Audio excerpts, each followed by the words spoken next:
She stood still, a 13-year-old girl in a teal dress, calm, quiet, and confused, while a security guard gripped her arm like a criminal. A white woman screamed across the boutique, accusing her of theft without proof. And just as whispers spread, and phones tilted to record, a man in a light gray suit stepped through the door.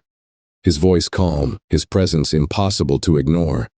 What happened next would silence the room and change someone's life forever. This is a black girl accused of stealing shirt in luxury boutique. Welcome, story lovers. From where are you watching? Comment your city. Ava James, 13.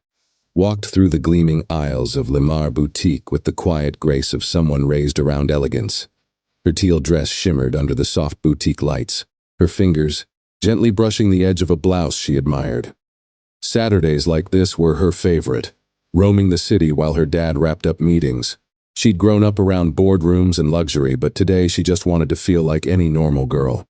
The boutique smelled of vanilla and leather, its racks lined with designer clothes too expensive for most.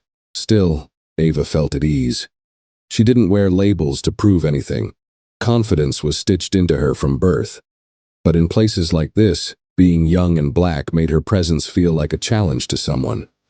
She didn't know it yet, but the moment she touched that shirt, everything would change.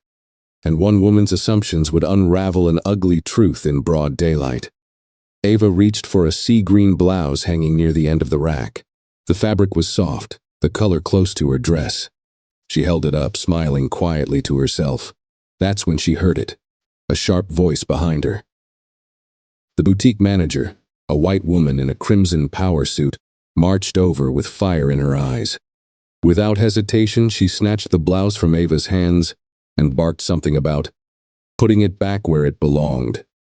Ava froze. A few other shoppers turned to look. Heat rose to her cheeks, but she stayed calm. Then came the accusation. "Saw you try to stuff it in your bag," the woman hissed. She didn't, she never would. But the tone wasn't about truth, it was about control. A call was made. Moments later, a security guard arrived, tall, stern, and already convinced. He gripped Ava's arm, not harshly but firmly, like she was a threat. Ava asked if she could call her father. The woman scoffed, saying, "Nice try." The guard led her toward the front, past a crowd that now whispered and watched. Her chest tightened. But still she stood tall. As the glass doors slid open, daylight poured in. And so did a tall black man in a light gray suit. Sunglasses on, stride unbroken, eyes locked onto his daughter. His presence alone shifted the air.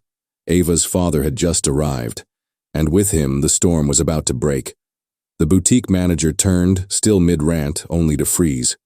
The man in the gray suit didn't yell. He didn't have to. He walked straight to the security guard and calmly said, "Release my daughter." Silence fell. "Sir, this child was caught." "She's my daughter," he interrupted. "And I'm Robert James, CEO of Lamar." The woman's face turned ghost white. The security guard let go. Ava stepped beside her father, still composed but visibly shaken. Mr. James turned to the manager. "You humiliated a child based on nothing but bias. You work for me.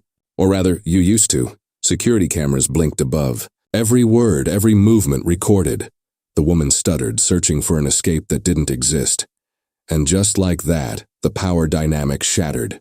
Dear audience, if you're enjoying the story, don't forget to give it a like. It really helps. The Hamdiu manager was escorted out, jobless. The security guard, visibly uncomfortable, apologized sincerely. Ava didn't speak much on the way home. Her father didn't force it.